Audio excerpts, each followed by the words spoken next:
Family betrayal turned into world-changing leadership.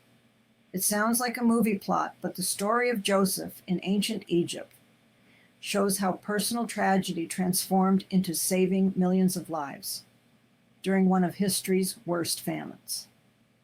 That's such a fascinating way to look at it. How did someone who was sold into slavery by his own brothers end up basically running an entire nation's food supply? Well, it's really remarkable. Joseph implemented this sophisticated rationing system that saved countless lives. He started by collecting payment in money, then livestock, and finally land. While it sounds harsh, historical records show this type of crisis management was actually quite progressive for that time period. Hmm. And the people's response is really telling. They actually said, "You have saved our lives." Not exactly what you'd expect from people giving up their property. You know what's interesting? The 20% tax he established was considered quite reasonable for ancient times. Most kingdoms demanded 50% or more, and this system he created lasted for generations after him.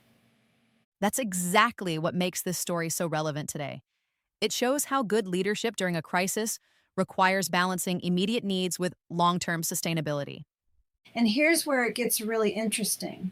While Joseph is managing this massive economic crisis, there's this incredible personal story unfolding. His father, Jacob, who thought he'd lost his son forever, not only gets reunited with Joseph, but gets to meet his grandchildren. Oh man, can you imagine that moment? After 20 years of thinking your son was dead, you not only get him back, but discover he's become this powerful leader who saved an entire region. Right. And what's fascinating is how this changed Jacob. Historical accounts suggest he was around 130 years old when he arrived in Egypt thinking he was about to die, but instead lived another 17 years watching his family flourish. Well, that really challenges our modern notions about age and purpose, doesn't it? Some of Jacob's most significant moments came in what he thought would be his final chapter. And let's talk about this incredible moment where Jacob blesses Joseph's sons. Joseph tries to position them the traditional way, with the firstborn Manasseh getting the main blessing, but Jacob deliberately crosses his arms to bless the younger Ephraim more. That seems to be a recurring theme throughout these ancient accounts. The unexpected choice often becomes the pivotal one. You know what's particularly striking? The way Joseph handled power.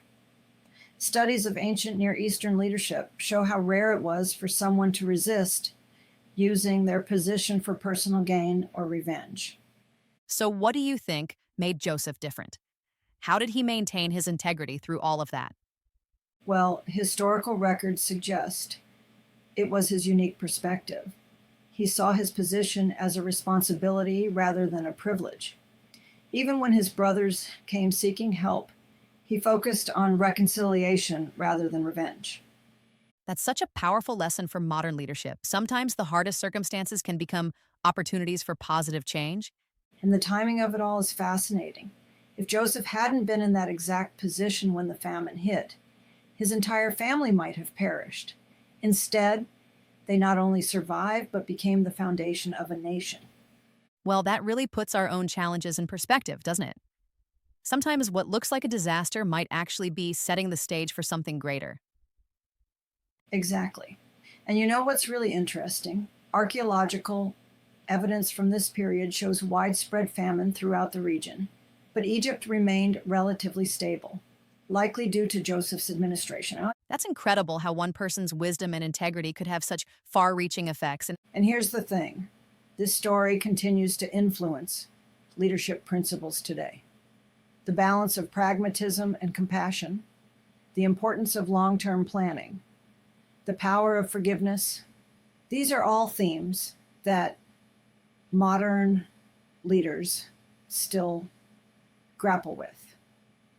It really shows how some fundamental principles of good leadership haven't changed, even after thousands of years. Looking back, what's most remarkable is how personal transformation led to societal transformation. Joseph's journey from betrayed brother to compassionate leader literally changed the course of history.